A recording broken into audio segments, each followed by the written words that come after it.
I make these videos for my archives so I can go back and try to figure out things that I forgot over the years on how to do these easy repairs. And plus, if you go to YouTube University, you can see exactly how to do any one of these jobs, and you can tackle it yourself and save you a fortune. That's what I've been doing. And if you find any benefit from this, I'm glad you did, and I appreciate you watching, and don't forget to subscribe. Thanks for watching. Right here, I am showing you where the first knob is to take off the serpentine belt, and it's right behind this belt where I'm trying to use this 10mm wrench to get it to loosen up. And this is the bolt we're going to adjust for the accessory belt. It requires a 12mm wrench on the back, and also there's one at the 3 o'clock position. It's in front of that. You're going to need to loosen that nut up first, and then you'll be able to loosen up the belt to be able to take it off. I saw in a few videos before that they said there's a bolt underneath next to the oil filter, and that's for the power steering pump. That has nothing to do with adjusting this. Now, there is a bolt you can adjust for taking this serpentine belt off, is just the bolt for the alternator, and it will, that first nut, and I don't show you on here, but I promise you if you take it off, you can actually move it in a couple inches, and it makes it a little easier to take everything on and off.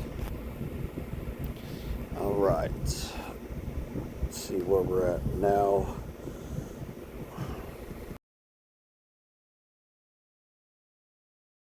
Here's a underneath look at the 14mm nut that is required to removing the tensioner for this 2006 Nissan Sentra. I'm using the 1-van impact wrench to remove this nut.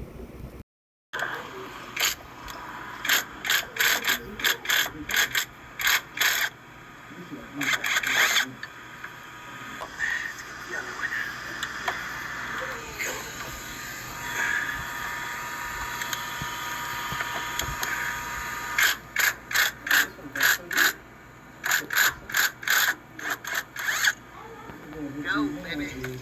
Two, baby.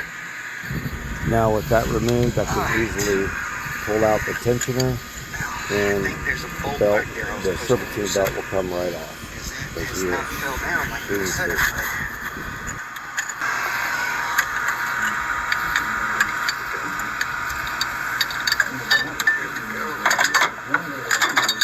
Oh, there. This tensioner sounds great. After further inspection, I decided to go back with the original tensioner than the brand new one that I have here, because that one sounds like crap compared to the one that has 250,000 miles on it, believe it or not. Same thing with the harmonic balancer. It's in excellent shape, so there's no need to take it off, even though I took off the screw here. About that. Sweet. Alright, take a good look at the harmonic balancer on the way it sits. Man, I guess I'm gonna have to loosen up another bit. At this point, unfortunately, I didn't get to show you the removal of the water pump, but I've already taken it off at this point, and I'm just showing you the empty slot where it was. That I've been trying to get to all And believe night. it or not, the water pump looked like it was okay, This but was I not guess easy. it wasn't, I spent because quite when a I few put the new hours one on there with trying all to the other new get the parts, right tool, car's it back will to normal actually work, again. so I But can that's twist where it it was off. located. As you can see, it's clean under there. Surprisingly, the water pump That's the old one. looks good. It came out, it has a metal gasket, believe it or not. You don't see anything wrong with the water pump. It sounded very sturdy. But we're going to replace it anyway since I already got it off. Now I'm going to install the new water pump with, I'm going to try to attempt to do it with all the bolts on there, but unfortunately that doesn't work. I end up dropping a couple, and each one of these bolts are different lengths, so you don't want to mix those up.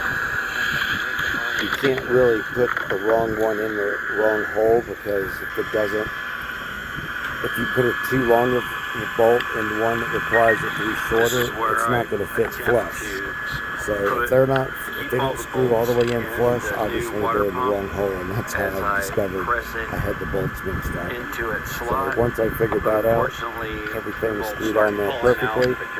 I did use that red RTV silicone gasket maker, as well as the gasket that comes with it. So it's basically like double gaskets here that will give me an even better seal once I screw everything down. And it worked perfectly. I haven't had any issues yet. I let it sit there for a day, swelling up, before I actually screwed it all the way in. It probably helped a little bit with the cushiness of it.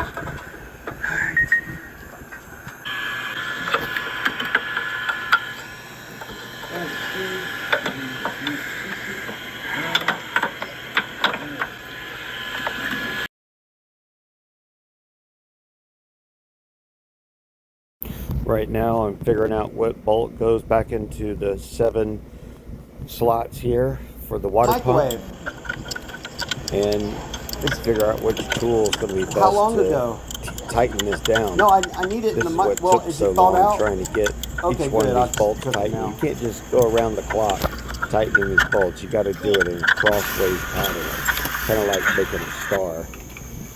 Also, I cracked my As you can see, I leaned on the coolant reservoir a little too hard. because I set her a little too I was hard. leaning on it a little too hard, and the air conditioner Look at that. port went right through it. So I ordered a new one, and we got that switched off.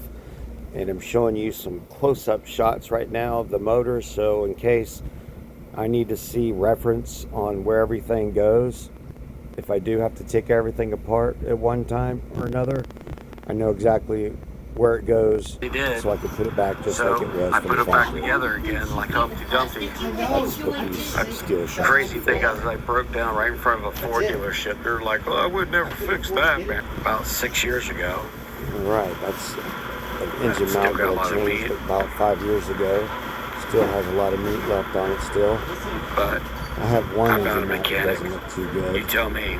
That looks like the original O2 Damn, was that sensor. my O2 sensor? I'm still I looking think for the that. back O2 sensor has been removed. Thanks for on this watching. car. We'll see you I next have time. not yet defined my rear O2 sensor Alright.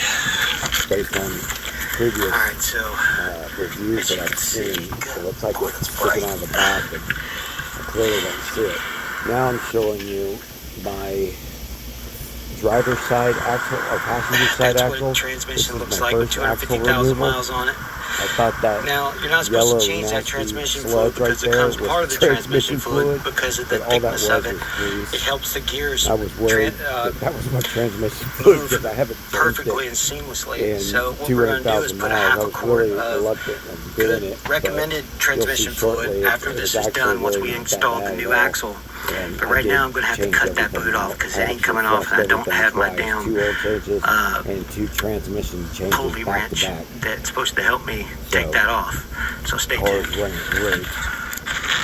Alright, This is this is the underneath look.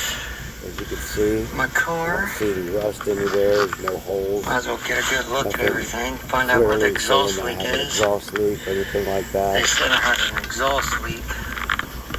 Even though this car is pretty damn old, I got it in 2007, and it was actually made in 2005, sold as a 2006. Look at this shit here.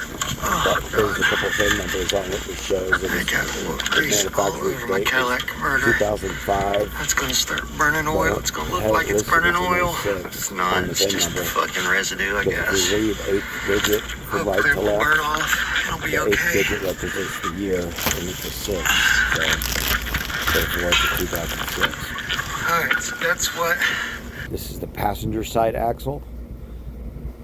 I'm showing you a close-up of it now because I gotta got open this up. That's tool the to be able inside. to remove the axle. Unfortunately, Figure this out. I wasn't able to get the loop around it to pull it around. So surprisingly, I used the original axle with a couple needle nose pliers. It's always smart to here the to axle take some head, white out and mark that on your tire actually rod pulled right the where damn your axle out. nut is. Unfortunately, we Which won't be able I to see a did really before I good look started at that, making this but video. you do get to see So that happening. you can line it up Right with your now, other I'm tie pulling rod, out the as harder well as pins, measuring which from is probably one of the hardest parts of this from job. the end of the bolt I don't know why I to have to bend them every to which way, the but nut you that I really don't just have to make loosened. them so damn That's difficult to another take easier out. way. It's not too hard, but once you get that out of the way. Alright, so we had to get this, All right. got it loose. Let's see, It wasn't that now hard. we are removing Just the, try not to misplace this. Put the we're bolt still on taking there the knuckle off. so you don't lose it. You're going to be seeing me jump around here because this is all the jobs I did all at once. Right now I'm removing the 17 millimeter Right now nuts I'm that hold removing the the two knuckle to the strut, 17 millimeter nuts that are connecting the knuckle to the strut. and they should pop right out of there. Which one of the And you can bolts punch is through, between the pull a little calipers screwdriver supposedly in and kept pop it it from right going out. forward. It should come right out. So I easy. took it, stripped out my caliper, and I Now think I they just might gotta have tried to pull the take my axle axle out off of the knuckle to see right what now. was going on, because there was a big dent in it, and it hasn't been so hot removed, out there. because you can't remove it without a That special really tool. drains you. Takes all the energy out of you. Paving of the metal It took was me about off 2 months to do because it all wouldn't these open when I jobs. first got it. Either way, those are going To be back. honest, even though I've had no training other than YouTube University, just that's all I've got. Alright, now we're going to remove the axle nut. I forget what size that is. It's probably a 29 millimeter. Now I'm getting ready to take the knuckle off. Look how awesome the one van Comes is. right off Just the one rips van. off this That's a damn 1200 watt one van. It's axle pretty nuts impressive. like nothing. It's worth I actually all the got freaking the money and then 2000 some. watt. That is so cool. 2,000 foot-pounds of Love energy it. one van for the Love it. other control arm on the other Look side, at that. because the way the I bolt don't even have is to break sitting, it out. I couldn't use Alright, that let's get this impact wrench rest. to get it off. Okay, so I got See the how Cadillac disgusting converter that cleaned looks? off. But believe it or not, So now it's that actually won't not burn, bad, thank God. because that's the way But it's as you supposed can to look. see, That's the I color cannot of the get grease that they cap use off. It's still on to there. I got the clip keep those undone, wheels but greased up. the damn As you can see, I pulled other so part's hard not coming it off, just ripped so it I'm right gonna have to out. pry it out there somehow. Stay I know tuned. the axle broke off into the transmission. Alright, That's I how got it's the Cadillac driving. converter cleaned up. I figured it broke in the shaft, but I guess not. I'm gonna let And I that got a lot dry. of that grease on my And I'm gonna go Cadillac ahead and start converter, which replacing I've the rest of already this cleaned off. stuff. That's I why I already have the did the paper strut. towels sitting on top And of it. I'll have to wait for the pulley or something to pry that Keep out with, any because more there ain't grease nothing from pulling getting that on out. there. It has to be pried out somehow, which I know how to do. I just don't have the tool yet. Next. Stay tuned. Alright, we're about to start round 2 That's my here. tire rod. I'm going to go ahead and take this bolt And off, place yeah, this I think we're bushing, gonna try to and this remove whole the- control arm here. sway link bars, which was really difficult. They did not want to come off. They were rusted welded on. There's one of the nuts right there I was talking about. That's a suspension bolt. That's what that's called. And you can see how rusted that sway bar link is. Right now I'm sizing up the new control arm to make sure it's the right one. Alright, now we're going to put the new suspension.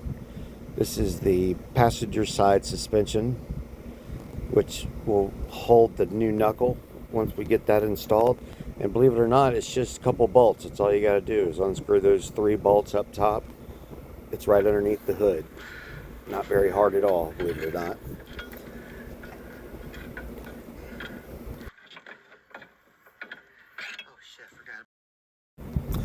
Well, right now I just figured out that I do not have the 2 bolts that is required to attach the caliper back to the hub assembly. So I'm going to have to run to the store and figure out what size bolt I need for that, and we'll be back shortly for the rest. Stay tuned.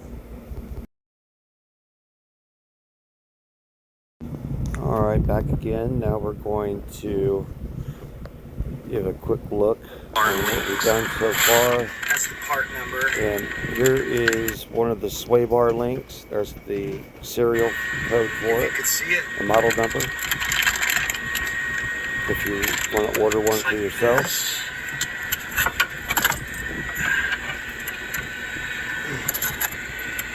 Beautiful. Now we got a new Get tire that rod. screwed in there, and then you got to take the bottom nut off Thread lock around here. and put it inside the control arm, which I'm about to show you. That here. Right now I'm adding just a drop of blue thread lock. You don't want to use the red thread lock because the red thread lock is forever.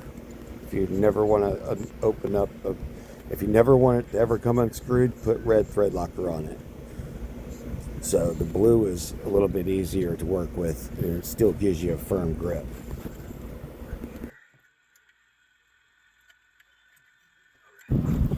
Alright, here's a quick look on how we installed the sway link bar. Right now I'm just hand tightening everything. Here's a quick look of it. It's got a lot of grip there. Just tighten this down here by hand, and then we'll put a wrench on it and get it locked in there really tight. I'm not sure what the torque spec's supposed to be on it.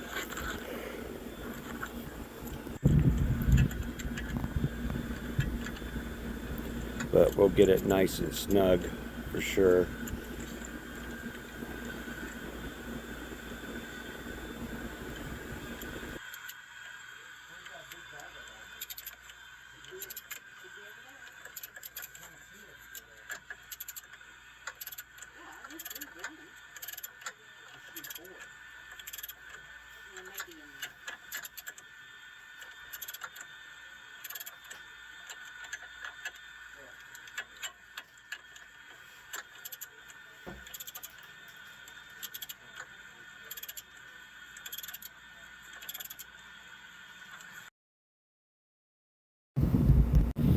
Alright, right now we're about to install the 3 bolts for the lower control arm. These are all the same size, so you don't have to worry about mixing them up. Best thing to do is hand tighten every one before you start tightening with the wrench, like so. Get this first one going, and these other 2 will be easy. And once you get that one locked in,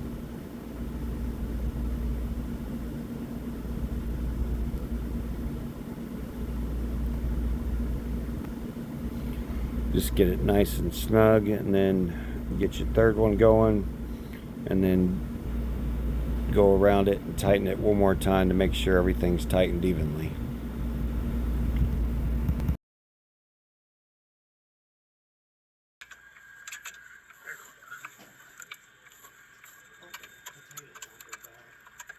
Maybe we can chop them up and boil them instead of baking them in the oven because we don't have wallpaper. We can boil them. We got carrots too. I don't know if it's carrots are any good though.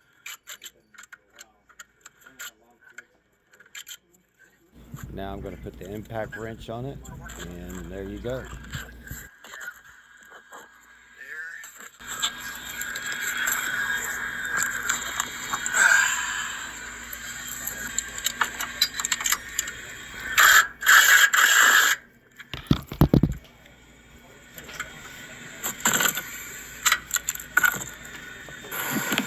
This big fat gap in between the control arm bracket versus the bolt. If I had a spacer in between there, that might work, but that doesn't look safe. So what I was told is you want to tighten it when the car has a full load on it. That's when you tighten the bolt. So I guess I'm good for now.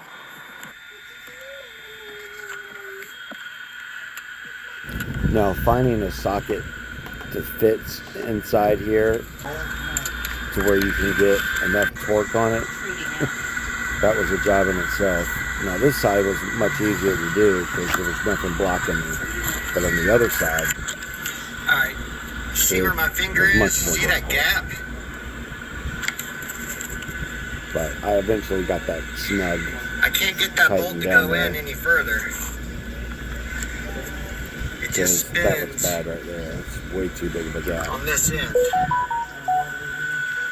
Alright, now we're going to remove the tie rod, and first we got to remove this boot, and trying to get this clamp off is a job in itself here because A, you're doing this blind, you can't see it, but using the screwdriver and banging this out was absolutely the easiest way to do it because this took a long time as well.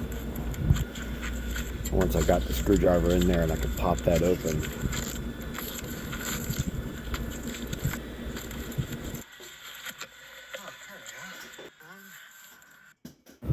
Now we're using this tire rod remover tool that I found on Amazon that works pretty well, especially for these round tire rods that they make that give you no indentation to where you could use any normal tool to get that off. That's literally the only device I could use to get this damn tire rod off.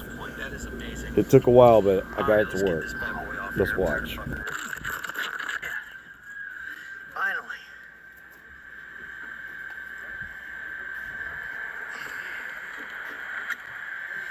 And there she is. How about that?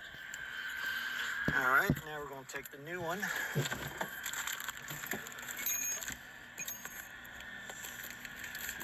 Perfect. I already got the bolt. See, I put white out where my bolt went.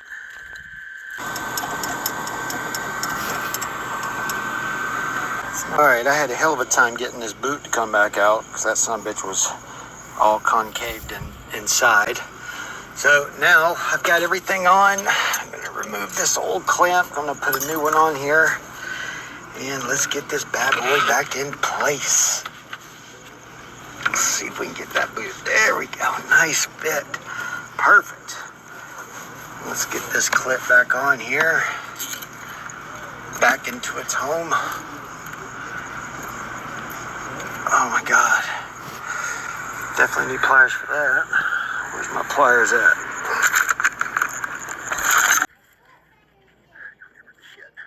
Alright, so we're on 10 rotations right here. 10, 11, 12, 13, 14, 15, 16, 17, 18, 19, 20, 21, 2, 3, 4, 5, 6, 7, 28, 29. Now it should be 19 turns on both sides, so disregard the 30 turns you just witnessed. Alright, I got this 5-pound slide hammer off eBay for like 50, 60 bucks. Here's a quick look at the 5-pound hammer with the woven steel loop that I'm going to use to try to lasso the axle head here and try to slam that damn thing out. But little did I know that that wasn't going to work, and the best tool ever was the original axle with a couple needle nose pliers. All you do is clamp the needle nose pliers inside that cavity right there and put the axle basically back into that little slot back. Basically you're just putting the axle back together, and the pliers are keeping it from coming back apart, if you follow me. So when you go to pull back like this, like see how I'm pulling back right now, it's going to slam it open. So, or pull it out with the force of the weight of the axle. Let's watch. So I'm not going to show you the hours that I took trying to get that off, so I'm going to speed this up for you.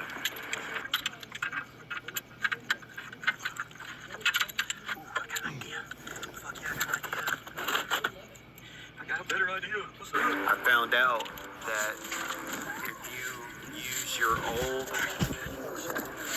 axle and stick it back in and clamp a vice grip on the end right there where I have the wire connected to, you'll find that you can use that as a slide hammer and it'll work just as well, which I'll show you shortly. Here we go. Got the 5-pound hammer. I'm gonna try to put this loop around it and see if I can get it to hook and try to make that work. Let's see what we got here.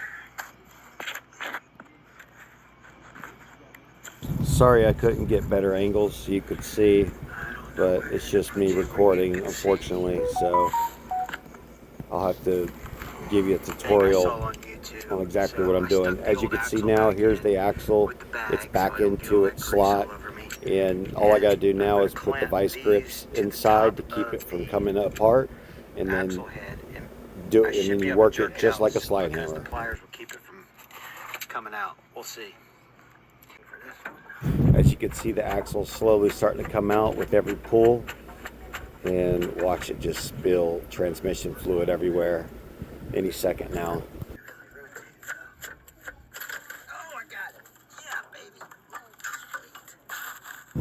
As you can see, the transmission fluid still looks like it has viscosity still, because it's still red. I mean, it looks like cough syrup right now coming out. I thought it would be black and tarry looking, but that actually looks really good. Good enough to go ahead and change instead of going with the original fluid like I was originally going to do, because I was told see, that my little you can contraption change worked it without pulling out the going as long as I've done without changing it. The axle seal I had was too big. It was for a manual transmission, so this will get a be hold of the clutches like it's supposed to. So therefore, it'll start unfortunately, slipping I don't have a video of how exactly I did that, but all I did was start working up the S and pull it right out. That sealed in this way. You can see in the picture how much bigger the actual manual seal is versus the automatic seal. Build up over time. So don't make that mistake. Grip those clutch plates, Bleed the which brakes. makes it a lot easier I don't for know you if to I'm going to shift. do that or not, but if I do, And also, I just showed I you a have all quick the clamp for that fluids little did hook. that as well. It helps you pull out. I think I'm going to those, try to do this without having to dry bleed the shaft brakes. seal or the axle Because seal. the brakes is not the problem. All right, now we're going to switch to a new job. We're going to remove a knuckle I'll put a little sample video and before bearing, and because we're after. going to do a Brooke, look at bearing this, chat. replacement. You can see what I'm talking Because about. there's a video that sounds like a helicopter going down the road. That's because my bearings are literally falling off at this point. So I'll let you watch. Right now I'm moving the 17 millimeter nuts that it's holding the caliper to the rotor. And believe it or not, you could do this job without having to bleed the brakes, as long as you don't let that brake line hang by anything. So you want to put that on some type of spring is what I use to keep it from damaging the brake line. You never want to let that caliper hang, because as brake lines get damaged, you'll have your brake fluid leak everywhere. And if your brake fluid's low, that means you have a leak, obviously, because it should never be low. And I'm just hanging it from the strut at this point. Right now I'm removing the rotor from the assembly hub, which should not be this easy. The same thing with this hub. Usually you have to press this out and it just comes right off. That's how bad the bearings were. That's how bad this hub was. Holy crap, you don't even need a tool for this one. But normally that would have required a 20-ton press just to get that out. Now we got to remove the snap ring pin. Sure. There it goes. I had the worst time getting off these damn snap rings. I meant to say Carter pins. I spent way too much time trying to get these damn snap rings out. Stick in here.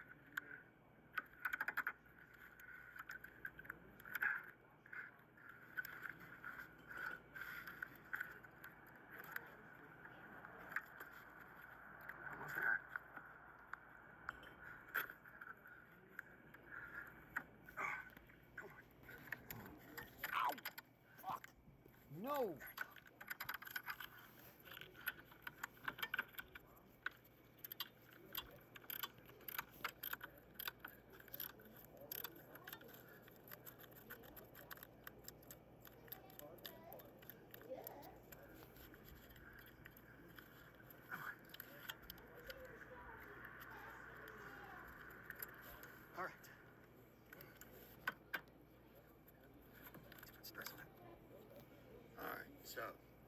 just had to bang that thing in just to get this to pop out. So here we go.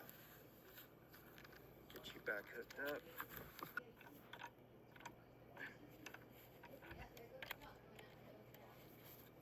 This is my outer tie rod removal tool, about 20 bucks at Walmart. Works really good.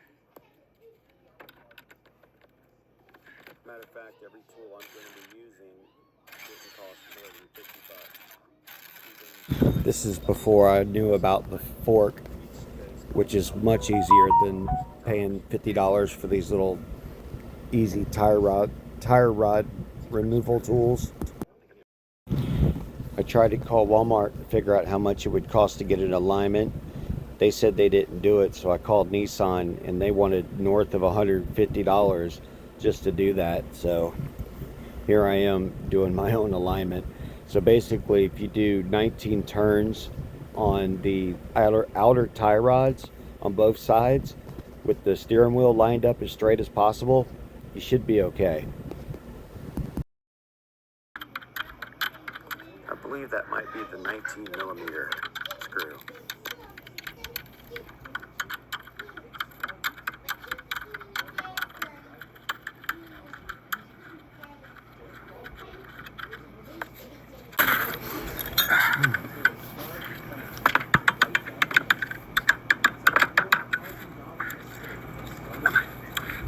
Damn it.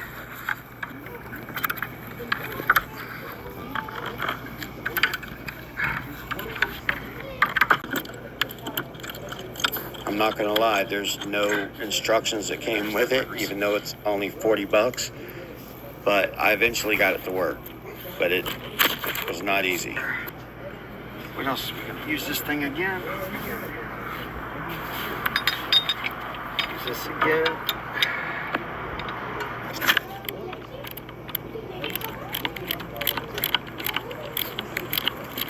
Right now I got my lower ball joint removal tool for this, trying to pop out this ball joint here.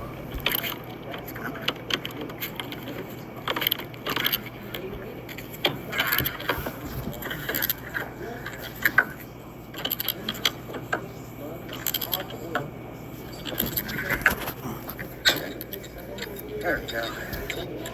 Woo. Nice. There we go. And there we have.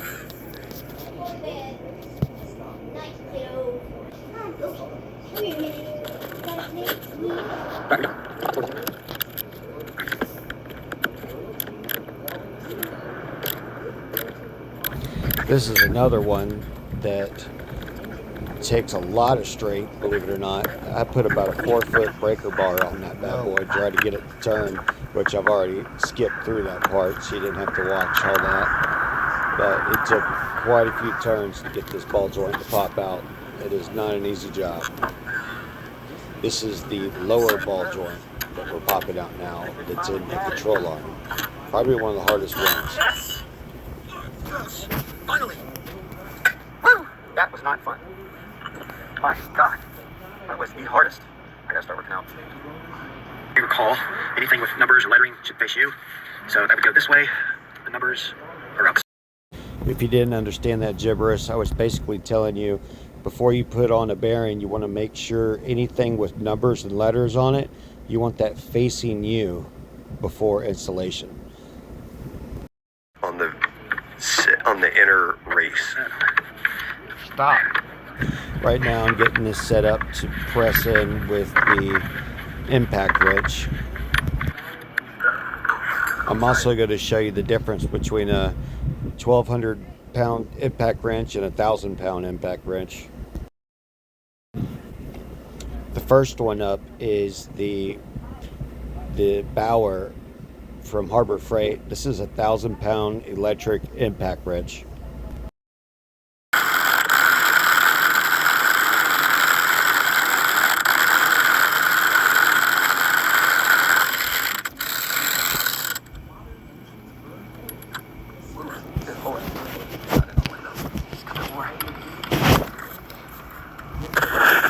I don't know if my impact wrench wrench is supposed to sound like this, but I can see a lot of metal on the bearing as I'm grinding this.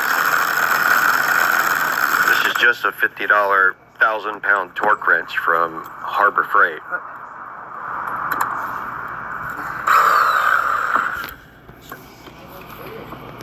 Get it.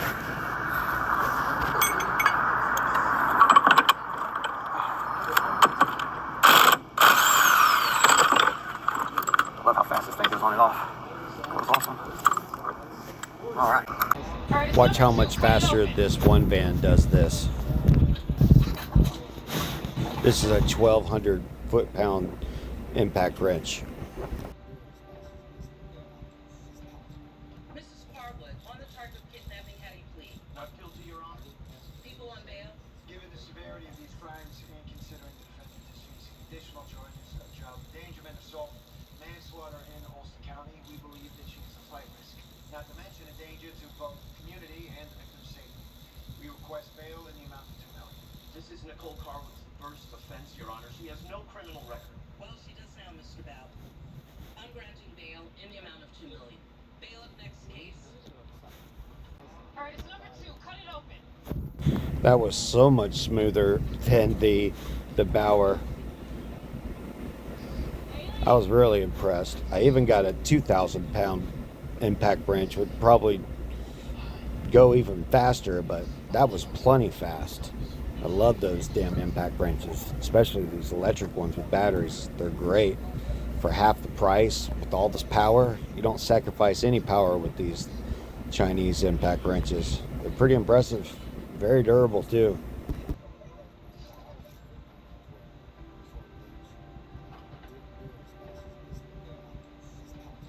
Mrs. Carwood, on the charge of kidnapping, how do you plead? Not guilty, Your Honor.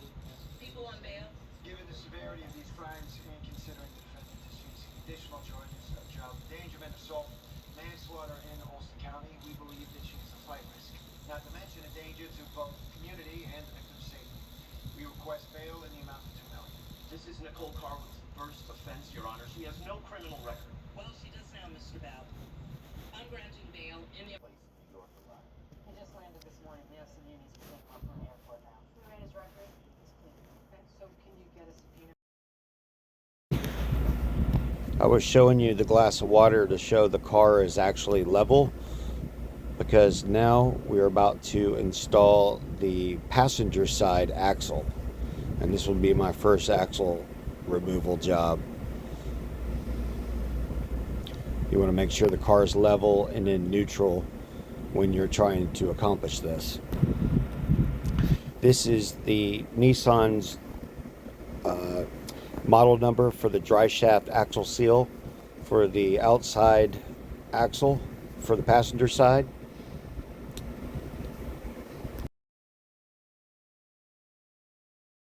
Just accept it and to stand for pre-law. Right here I'm showing you I'm using the red and tacky on the end of this axle because it has a little it's kind of like a snap ring that falls, that hangs loose there on the end, and that's what grabs the inside of the shaft that keeps it from sliding in and out. So if you put a lot of grease on the top of it, it'll keep that ring from falling down and makes it a little bit easier on installation.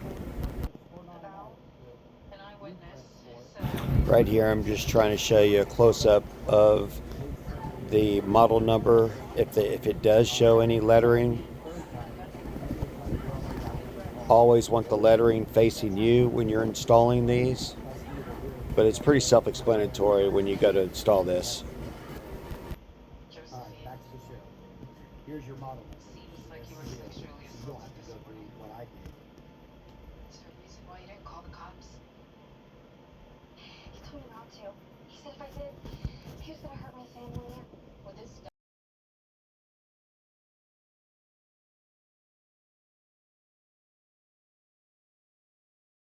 Now we're installing the new rotor onto the new knuckle.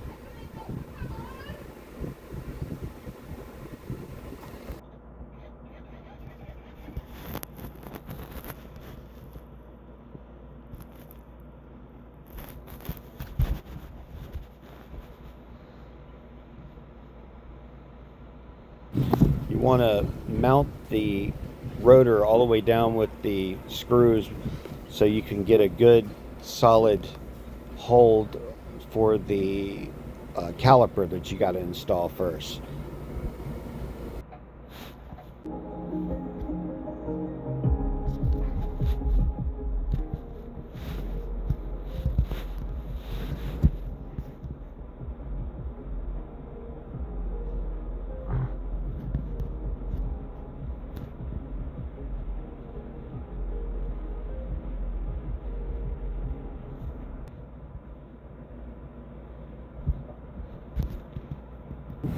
All right, now we're going to repeat the process for the driver's side.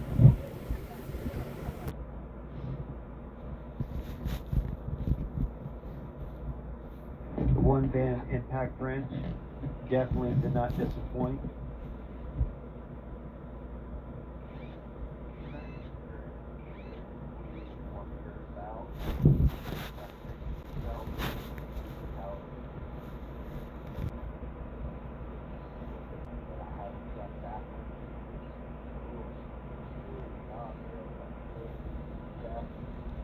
Now we're removing the disc.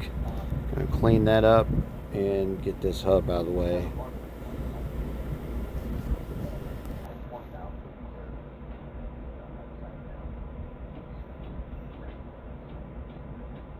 Right now I'm trying to bang out that lower tire rod.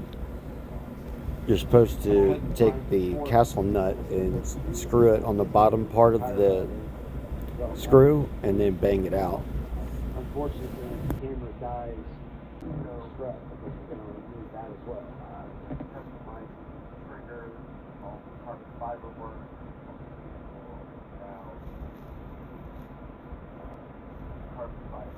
You can see how this axle is just completely shot. Just watch how it just falls to the ground here. Bloop. Nothing holding it up.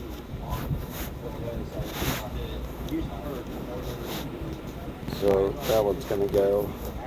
Also, we're going to place this lower control arm too.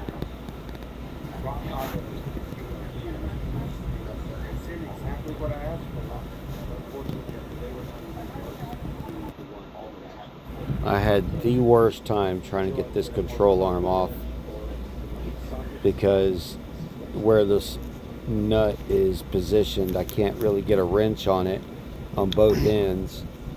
So I need a more powerful impact wrench, believe it or not, for this one. So that's the reason I got the 2,000-pound impact wrench. I think I'm going to do that job this week and go ahead and finish removing that control arm.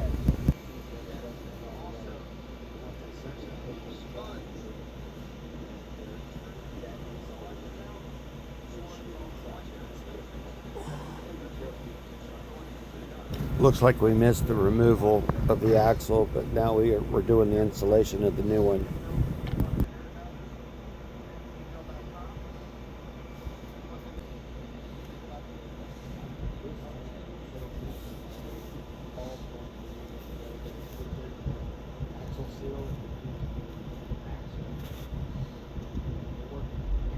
So as you can see, we're driving straight down the road, no issues. No more pulling, no more roaring, no more roaring helicopter sound.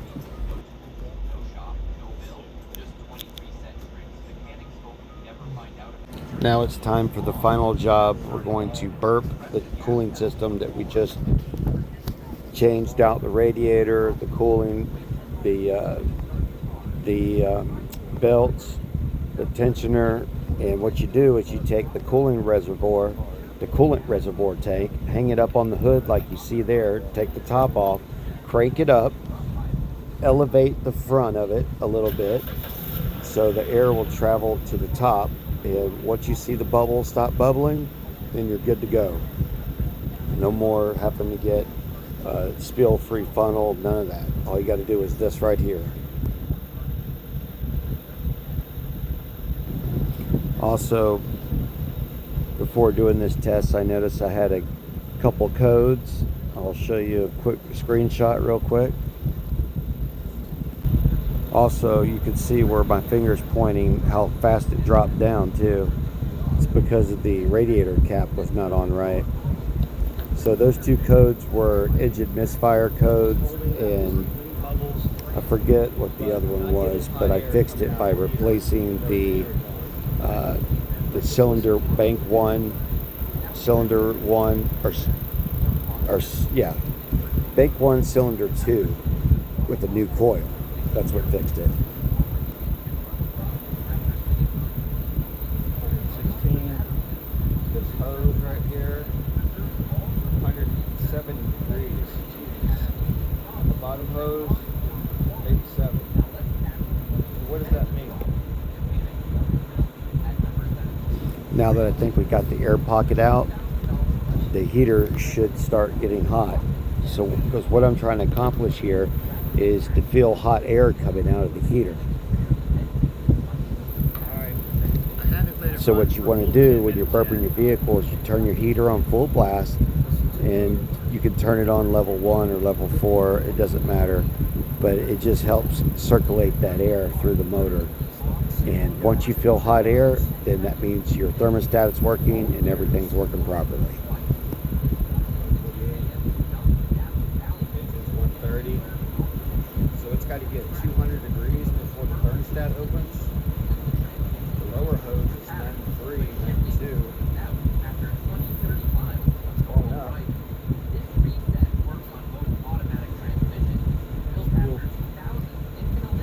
Still blowing. Still blowing 81.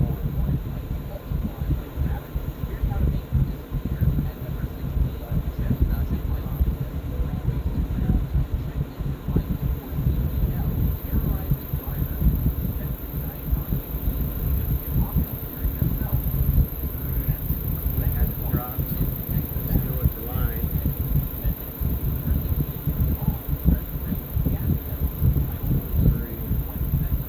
I was worried I had a blown head gasket,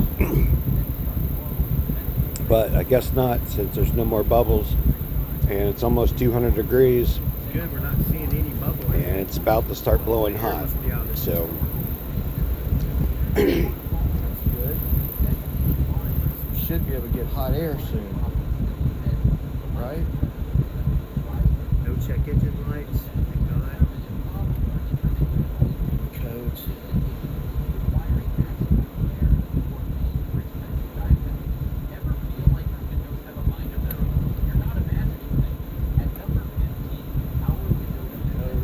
No check engine lights since I changed that coil. as you can see, we have no codes, no check engine light, and we're about to start seeing some heat coming out here, so that's an indicator that it's time to hit the road and see what we can do. Or that steam coming off. That's just steam. That smoke. I thought that was smoke at first, but it's clearly steam. Should I turn it off? 123.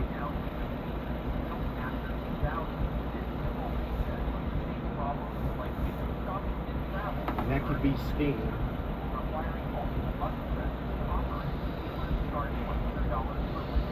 Doesn't smell like smoke. It's clearly steam, so there's no issues there. Come on, baby. Come on. Check the heater. Still not overheating.